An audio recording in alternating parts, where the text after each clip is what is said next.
Game 16 of the Premier League 2018-19 season is in the history books, and there were plenty of goals, incidents, and talking points to get into. So without further ado, let's begin. And we begin, well, there's only one place to start really, isn't there? There's only one place to begin, and that is with the breaking of an unbeaten streak, as Chelsea not only defeated Manchester City at the Stamford Bridge, but also stopped Pep Guardiola's side from retaining their place at the top of the Premier League. The team selections were already unusual going into this one to begin with, as neither side was starting with a recognised striker, as Chelsea put Eden Hazard up front, while City had Raheem Sterling starting up front. And it was Sterling who should have really put City ahead. He found a bit of space in the penalty area, but his left foot strike was weak and easily saved by Kepa in the Blues' goal. City continued to create half chances, but the Chelsea defence stood firm, and eventually it was actually the Blues who went ahead. A Blues counter-attack resulted in Eden Hazard cutting the ball back, where N'Golo Kante raced onto it and fired Chelsea in front on the stroke of half-time. After the restart, Chelsea were beginning to create more as they grew more in confidence. Both sides had 3 kicks that the opposing goalkeepers dealt with before Chelsea doubled their lead. A Blues corner delivered by Hazard resulted in David Luiz's looping header finding the back of the net. City tried to get back into the game, but the Blues stood firm and resolute and closed the game out.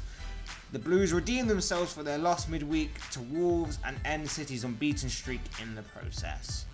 It's a big win for Chelsea, and I can only imagine that the only people that celebrated that win more than Chelsea were probably Liverpool fans.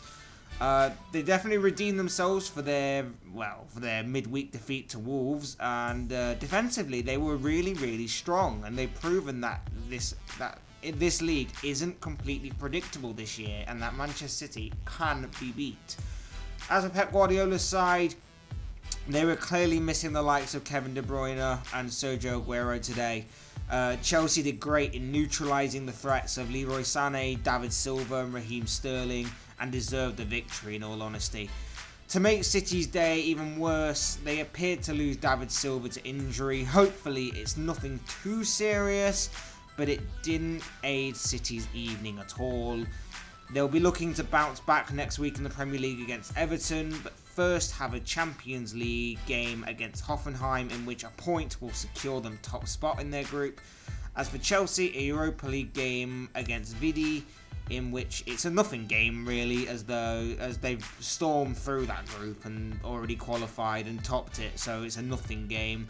So their main focus will be on their game against Brighton next weekend. Our next game features the new Premier League leaders Liverpool, who were able to put a little bit of pressure on Manchester City by beating Bournemouth 4-0 in the lunchtime game, in which Mohamed Salah took centre stage.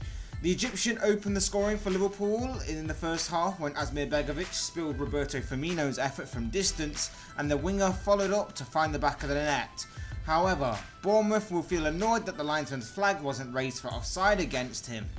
The Reds doubled their lead moments after the interval, Firmino and Salah linking up again, this time on the counter-attack, and it was the Brazilian who played through the Egyptian who took on Nathan Ake, and after working a yard of space, he managed to find the bottom corner.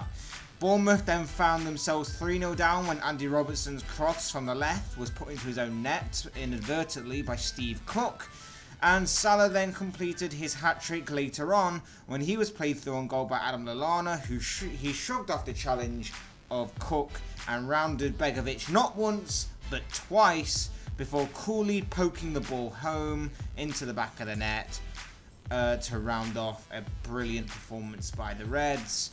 A deflated Bournemouth did have a couple of opportunities throughout the game. David Brooks, for example, he forced a decent save from Alisson when the scoreline was goalless, and at 2-0 down, Josh King's attempt went wide of the target, but it was the Reds who won. They keep their unbeaten start to the season intact, and due to Manchester City's defeat to Chelsea, become the new Premier League leaders.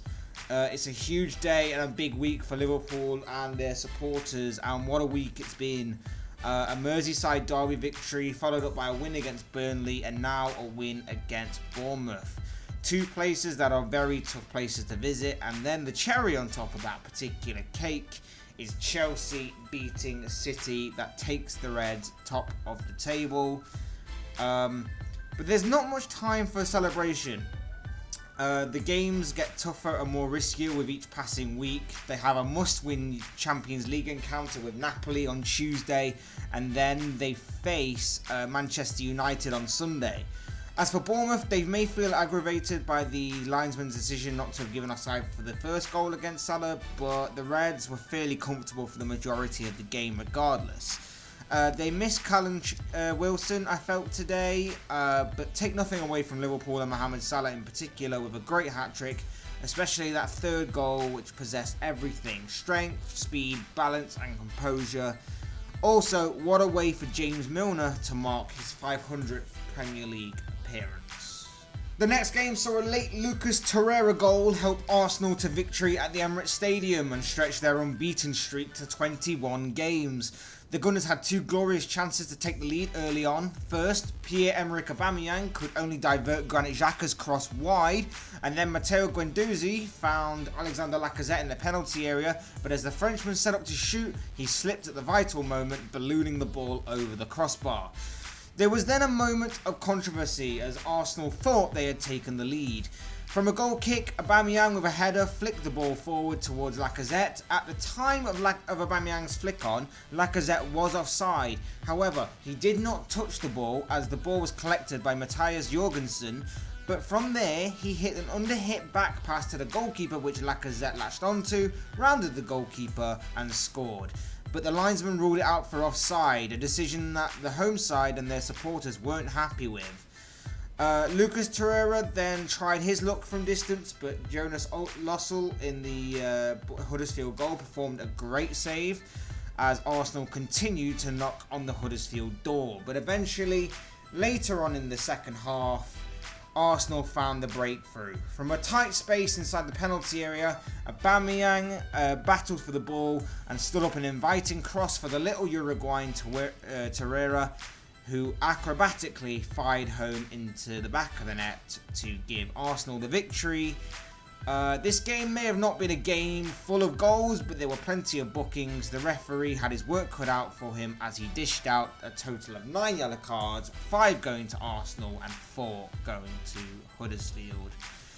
Another win for Arsenal, and their unbeaten run stretches to another game. They were made to work for it though, and were a little unlucky with the disallowed goal though. But regardless of that, they got the win, and in the end, they got through it. And that little terrier again, Lucas Torreira, I really like him. He is already becoming a bit of a hero among the Arsenal faithful, and I personally, from a rival point of view, I really like him as well. And this is just during his short time spell there. Who knows what he's going to become in the long run. I believe he signed for something in the region of 26 million and is already looking like a real bargain. And I would even argue that he's probably up there with the signing of the season. I think the only one who can really contest him for that may be Alisson. I may be missing a player or two out, but I can only really think Alisson is a contender alongside him for that kind of title. But I would probably give the edge to Torreira on that score. But anyway, Arsenal go on to face Qarabag in the Europa League, a game that they'll probably play kids in because they're already through to the knockout stages. But their next Premier League game takes them to Southampton. As for Huddersfield, another loss. They held out for as long as they could and rode their luck at times, but they can see today as a bit of a free swing and they can move on to next week's game against Newcastle. Our next game saw Heung-min Son and Dele Alli, who both got on the score sheet as Tottenham retained their grip on third spot at the King Power Stadium. It was a first half of half chances. Tottenham saw a lot of the ball, but Leicester were looking threatening on the counter-attack, but neither side could create anything clear-cut. That was until Son opened the scoring on the stroke of half-time with a great strike. In the second half, Spurs grabbed their second goal just before the hour mark. Son this time turned from goal scorer to provider when his cross found Dele Alli at the far post and the English midfielder headed home although there was a hint of offside from the man who scored his 50th Tottenham goal. Spurs saw out the game with a victory, sitting in third with 36 points, 5 off Manchester City and 6 off of leaders Liverpool. As for Leicester, they sit 9th with 22 points. It was a hard win for Tottenham this. Leicester were just lacking a bit of quality in the final third, whether it was a killer instinct in front of goal or the final pass to unlock a stubborn Spurs defence. Again, Jamie Vardy was a big miss for the Foxes, and Kelechi Iheanacho isn't at the races right now. As for Spurs, they got a big game midweek against Barcelona to determine their Champions League fate, and they managed to get through this game without giving their star man Harry Kane a run out. So a rest for that game is what Barcelona will be facing. But they continue their race for securing top 4 in the Premier League by a game against Burnley, whilst the Foxes will be looking to get back to winning ways against Crystal Palace. Our next game saw Manchester United get back to winning ways, and in doing so heaped more woes onto Claudio Ranieri's Fulham side, who are still bottom of the league following a 4-1 win for the Red Devils at Old Trafford. The Red Devils opened the scoring through left-back Ashley Young, who cut in from the left and unleashed a right-foot strike that hit the back of the net. Not long after the opening goal, the second goal came. Marcus Rashford, causing problems down the left-hand side, cut the ball back for Juan Mata, whose cool finish found the bottom corner. Just before half-time, United got their third goal. A well-worked short corner resulted in Jesse Lingard slipping through Mata, who cut the ball back for Romelu Lukaku, who had the easy task of turning the ball home from close range. After the restart, Fulham were awarded a possible way to get back into the game. Abubakar Kamara was fouled in the penalty area by Ander Herrera, and the referee made no hesitation in pointing to the spot. The man who was fouled Kamara went on to score from 12 yards. However, the goal proved to be nothing more than a consolation as United restored their 3-goal lead, but before they did, Fulham went down to 10 men. Andre Frank Zambo Anguissa, a name that I'm sure will score you many points in Scrabble, was sent off seconds after the Kamara goal for a second bookable offence. And to round off the performance, Marcus Rashford scored from distance, right-footed, just outside the penalty area, beating Sergio Rico at his near post. The win takes United up to 6th. United get back to winning ways after a 4-game winless streak. Marcus Rashford is really on form for his side right now. He's probably been the best player in a United shirt for the past few weeks. But will he be able to carry that form over into next week's massive game against Liverpool on Sunday? Of course, there is the Champions League game against Valencia midweek as well, but whilst there's a small chance they can top the group, they've already qualified for the knockout stages anyway. As for Fulham, it's a long road ahead for them. Again, individual defensive errors hurt them, and they'll be hoping Ranieri can turn things around. They face West Ham next week, a West Ham side going into that game with 3 wins on the bounce, so things don't get any easier for Ranieri and Fulham. The next game we're going to be focused on Burnley, who ended their 8-game winless streak thanks to James Tarkowski's first half goal that saw the Clarets take all 3 points.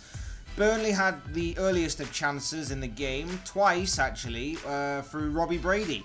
He fired over before having another attempt from distance that this time forced a save from Brighton goalkeeper Matt Ryan. Brighton struggled to get into the game, and eventually Burnley's pressure paid off. However, later on in the first half, the Seagulls failed to deal with a Burnley set piece, and the ball eventually came out to Jack Cork, who fired at goal, but it came off James Tarkowski and into the back of the net. Burnley had a penalty appeal turned down in the second half when Phil Bardsley went down following a high foot from Bissouma, but the referee waved play on. Tarkowski had a great chance to get his and Burnley's second goal of the game, but his header went wide of the mark just before Brighton had their best chance to equalise through Jurgen Locadia. Sorry, I don't know how to pronounce that name. Sorry. But his header from close range flew over the crossbar as Sean Dyche's men held on to a win and 3 valuable points. It's a big win for Burnley this. It was much needed as well after the week they've had. The Liverpool game seemed to give them a bit of confidence back despite losing. They were back to being physical and fighting for the cause, and they really need that now more than ever. The Clarets move up to 17th, but will need to keep up this fight, but will have a big task ahead of them in the Tottenham game they have next week as they try and find a little bit of consistency. As for Brighton, it's a little bit of a reality check for them. They've been flying high this season, but this could just be seen as a one-off game, but they do have a big test next week when they face Chelsea, who are coming off the back of that impressive win against Man City. The next game that we're going to be focusing on saw Ralph Hasenhüttl's Premier League managerial debut as his first game in charge of Southampton began against Cardiff, but it also began in defeat as Callum Patterson's goal for Cardiff aided them to a win to help boost their survival bid, but also gave them a very rare clean sheet. Cardiff's Harry Arter had a great chance to open the scoring, but his effort was very weak and straight at the Saints goalkeeper Alex McCarthy. At the other end, Mario Lemina struck over after the ball fell to him from the crossbar before Cardiff had the best chance of the half just before the break. Nathaniel Mendez-Lang hit a fierce strike at goal, but McCarthy managed to get fingertips to it and make it clear the crossbar. After the interval though, the Saints felt they should have been awarded a penalty when Stuart Armstrong went over in the penalty area, but the referee didn't award a penalty for the away side, and eventually it would come back to haunt the away side as Cardiff went on to make the breakthrough. It was Yannick Vestergaard's horrendous back pass that was pounced upon by Patterson, who shrugged off the defender's attempt at a recovery, and his shot trickled under the goalkeeper and over the line as Cardiff gained 3 points that took them up to 14th in the table. It's a good win for Cardiff this. Their survival bid continues, and they're a bit torn over whether or not this team will actually defy the odds and survive this season. There's still a long way to go, of course, but they've actually done better so far this season than what I was expecting of them. They continue their bid for survival with facing Watford next week, so we'll see how that goes. As for the Saints, they didn't really create many clear-cut chances, and those types of penalty appeals have been given in the past, but not here, so maybe they can feel a little bit unlucky there. But again, individual errors proved costly, and it was a shocking error at that cost them this big game. Their bid for survival took another hit, but things don't get any easier for them as next week they face the current 21-game unbeaten Arsenal. The next game I'm going to be focusing on is a 5-goal thriller game that played out at the London Stadium with the home side West Ham edging out their opponents Crystal Palace. James MacArthur gave Palace first blood when he beat Lucas Fabianski from close range after James Tompkins won the ball in the air from a Patrick Van Aanholt free kick. Palace were close to doubling their lead moments later when Luka Milivojevic hit a free kick that cannoned back off the crossbar, but it was only after the restart that West Ham burst into life, and Robert Snodgrass was the catalyst for that. The Scottish winger's curling effort from outside the penalty area got the Hammers back on level terms. Javier Hernandez then put Manuel Pellegrini's side ahead when he was the quickest to react from a Wayne Hennessy save from a Felipe Anderson free kick to pounce and score the rebound before Hammers added a third goal, this time through Anderson, who roamed just inside of the left wing, got the ball out of his feet onto his right foot and curled his shot into the back of the net. Palace did manage to get a goal back to set up an interesting finale to the game when Jeffrey Schlupp headed home from a well-worked Palace short corner, but the Hammers held out and took 3 points. It's been the perfect week as far as West Ham are concerned. 3 wins out of 3, 9 goals scored, and they're starting to build a little bit of momentum, I feel. Perhaps this side are, after spending so much in the summer, maybe this side is about time they started showing what they can finally do on a more consistent basis. And I feel that maybe the wheels are in motion for that. They have some good players within their squad, and they're finally seeing some of that ability shine through. But we're only just scratching the surface, I feel. As for Palace, hard done by not to have got anything from this game, but once again, defensive mistakes and my constant nag of them not having a prolific goal scorer up front again seemed to hurt them. It highlighted them as weaknesses, and the Hammers, as for the Hammers, they will see if they can make it 4 wins on the bounce next week when they take on Fulham, whilst Palace take on Leicester as they look to aid their survival bid. The next game saw a winner right at the death as Wolves secured a victory over 10-man Newcastle to make it back-to-back wins for Wolves this week. The visitors got off to the perfect start within 17 minutes as Helder Costa's cross found Diego Jota free in the penalty area, who had the time to control the ball and fire past Martin Dubravka in the Magpies' goal. 5 minutes later, however, Rafa Benitez's side were level. Solomon Rondon's free kick crashed off the underside of the crossbar. The ball eventually came back out to Rondon on the right-hand side, and his cross was met by the head of Ayoze Perez, who found the back of the net. The game fell into a bit of a lull from there on, right up until just before the hour mark, where it came into life again with the sight of a red card for DeAndre Yedlin. The fullback was sent off for a clear foul on Jota after the winger pounced on the American slip, and because he was the last man, the referee had no choice but to send him off. Wolves almost made their extra man advantage count before they actually did. They hit Newcastle on the counter-attack before it was unfortunate for them, as it ended up with substitute Raul Jimenez striking an effort against the crossbar. However, deep into stoppage time, Wolves did eventually win the game when Matt Doherty headed home a rebound from a Dubravka save from Jota.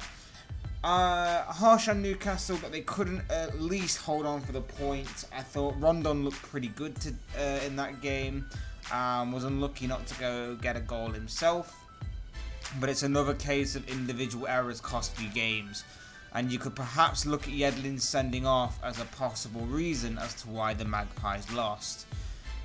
Newcastle slowly slipping back into danger. They need to tighten up defensively. It's constant mistakes along with poor defending that's costing them. Newcastle will aim to bounce back next week when they take on fellow strugglers Huddersfield. As for Wolves, back-to-back victories for them now. They seem to have steadied the ship somewhat after a bit of a rocky spell. Question is, can they keep this run going? And we'll find out next week when they take. Our next game saw a Lucas Digne free kick rescue Everton a point as Everton and Watford played out a 2-2 draw at Goodison Park.